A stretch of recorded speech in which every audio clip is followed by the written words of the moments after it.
இந்த ரோகிணியெல்லாம் வந்து பேசுறது, பண்றது எல்லாமே வந்து நமக்கு பல நேரங்கள்ல கோவம் வர மாரி இருந்தாலும் கூட, ரோகிணிக்கும் சப்போர்ட்டர்ஸ்லாம் இருக்காங்கன்னு நெனைக்கும்போது ஆச்சரியமா இருக்கு. கேட்டா வந்து நமக்கு Facebookலலாம் ஒரு பேஜ்லாம் வந்து ரோகிணியுடைய சிறகடிக்கிற ஆசை தான் சிறகடிக்க ஆசையே. அதுதான் வந்து இந்த கதையிலே சொல்ல வராங்க. உங்களுக்கு அது புரியலையா? அப்படின்லாம் வந்து கேட்க வந்துட்டுருக்காங்க. ஏதோ கிண்டல் பண்றாங்கன்னு பார்த்தா, நிஜமாவே அப்படிதான் யோசிக்கிறாங்க. ஸோ இதில இன்னைக்கு வந்து பார்த்தீங்க அப்படின்னா வந்து தன்னுடைய மகன இப்போ வந்து கைது பண்ண போறாங்கங்கிற தகவல் வருது. சிறுவர் சீர்திருத்த பள்ளியில போட்டா எல்லாமே முடிஞ்சுச்சு அப்படின்ட்டு. இப்ப என்ன பண்ணணும் அப்படின்னா, உடனடியா அங்க கிளம்பி போணும். யாரா இருந்தாலும் அதான் பண்ணுவாங்க. பதறி அடிச்சுட்டு அங்க போய் வந்து என் புள்ளைய விட்டுருங்க அப்படின்னு கெஞ்சணும். ஆனா அந்த கெஞ்சறதெல்லாம் வந்து டெலிகேட் பண்ணி கடைசியில வந்து முத்துவ வந்து கெஞ்ச விட்டுருக்காங்க. அதுக்கு முன்னாடி நான் லாயர போய் பார்த்து வரேன் அப்படிங்கிறாங்க. ஆனா லாயரே இருந்தா கூட, நீங்க தானே அம்மா, நீங்க தானே கூட வரணும்னு கேட்டா, அதுக்கே அவங்களால வர முடியாது. நான் துபாயில இருக்கேங்க. சும்மா உங்கள பார்க்க வந்தேன்ல. அதெல்லாம் மனப்பிராந்தி அப்படிங்கிற மாரி தான் பேசி ஆகணும். இதெல்லாம் எப்படின்னே நமக்கு ஒண்ணும் புரியல. இப்படி ஒரு கேரக்டர அத வந்து சப்போர்ட் பண்றதுக்கும் வேற ஆட்கள்லாம் இருக்காங்க வேற. அந்த பையனும் வந்து அவ்ளோ ட்ராமாக்குள்ளார அப்படியே வந்து ஒரு மாரி தவிச்சு போய் நின்னுட்டு இருக்காரு. இதில உடனே வந்து மகேஸ்வரி நீ மட்டும் போயிட்டு வா அப்படின்னு அனுப்பிவிட்டு நான் லாயர பார்க்க போறேன்னு இவங்க போயிடுறாங்க. முத்துவும் மீனாவும் அந்த ஸ்கூலுக்கு போனா, ஸ்கூல்ல வந்து அந்த மேனேஜர் ஓடி வந்து நீங்க தயவு செஞ்சு அவன எங்கேயாவது கூட்டு போயிடுங்க.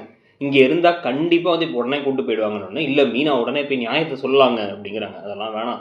எதுவும் பேச வேணாம். நீ முதல்ல கூட்டு போ. நான் பார்த்துக்கிறேன். அப்படின்ட்டு வந்து முத்து அங்க போய் அங்க கெஞ்சி கெஞ்சின்னு கெஞ்சுறாரு. நான் யார்கிட்டயும் கெஞ்சினதில்ல. நான் கெஞ்சுறேன். அந்த பையனோட வாழ்க்கையே போயிடும் அப்படின்னு கெஞ்சுறாரு. கெஞ்சும் பொழுது தான் வந்து இப்ப வேற வழி இல்லாம அந்த போலீஸ் ஆஃபீசர் என்ன சொல்றாங்கன்னா, நாளைக்கு வரேன் அப்படிங்கிறாங்க. அவர் ஒரு மாரி அபிநயம்லாம் புடிச்சு பேசுனாரு அந்த போலீஸ் ஆஃபீசர். பேசிட்டு நாளைக்கு ஒரு நாள் நான் ஒரு நாள் இன்னைக்கு ஒரு நாள் டைம் தரேன். அந்த பையனோட அப்பா கிட்ட பேசி எப்படியாவது மாத்துறதுக்கு ட்ரை பண்ணுங்க அப்படின்னு போயிடுறாங்க. இப்ப இவங்க என்ன ஆகுது அப்படின்னு வந்து பார்த்தீங்கன்னா, மகேஸ்வரி வந்து என் கூட கார்ல வந்துருங்க அப்படின்னு வந்து இப்ப இவங்க 2 பேரையும் கிறிஷையும், மீனாவையும் கூட்டு போயிட்டு, கிறிஷ வந்து தன்னுடைய வீட்ல வந்து வச்சுக்கிட்டு, இப்ப என்ன பண்றாங்கன்னா, கார்டியன் வீடு. இந்த வீடு தான் முதல்ல போவாங்க. ஆனா அதெல்லாம் இல்ல. நான் வந்து இங்க தான் போறோம் வச்சுக்கிறோம் அப்படின்னு வந்து போயிட்டாங்க.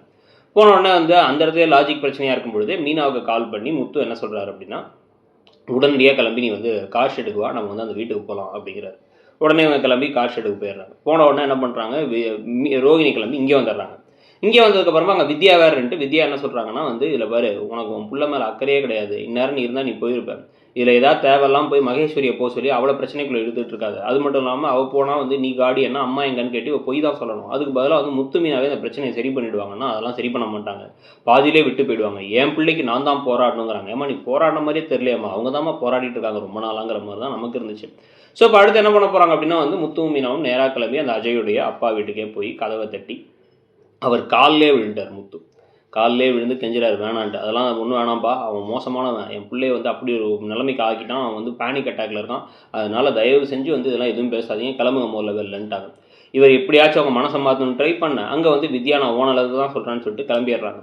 வித்யா மூலமா தான் உண்மைகள்லாம் வெளில வரப்போதோ அப்படின்னு தோணுது ஒரு பக்கம். இன்னொரு பக்கம் வந்து பார்த்தீங்க அப்படின்னா வந்து ரோகிணிக்கு இருக்க சப்போர்ட்டெல்லாம் பார்த்தா ஆச்சரியமா இருக்கு. இதில அடுத்து வேற திருப்பி ரோகிணி சிக்குவாரா? அப்படிங்கிற மாரி ஒரு ப்ரோமோ வேற. என்னன்னு வந்து பார்த்தா, அங்கேருந்து கிளம்பி இவரோட அஜயோட அப்பா வந்து என்ன சொல்றாருன்னா, ஒரு நாள் ஒரு டெஸ்ட் ஒண்ணு வைக்கிறேன் அப்படிங்கிறாராம்.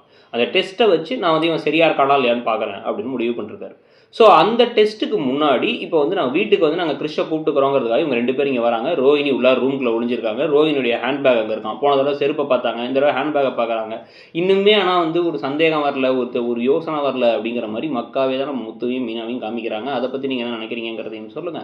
இந்த கதை போற போக்குல இப்ப நடக்கிற விஷயங்கள்லாம் பார்த்தா உங்களுக்கு என்ன தோணுது? ரோஹிணி இன்னைக்கு செஞ்சதெல்லாம் பார்த்தா ஒரு பதற்றமே இல்லாம அப்படியே அழுதுறாங்க.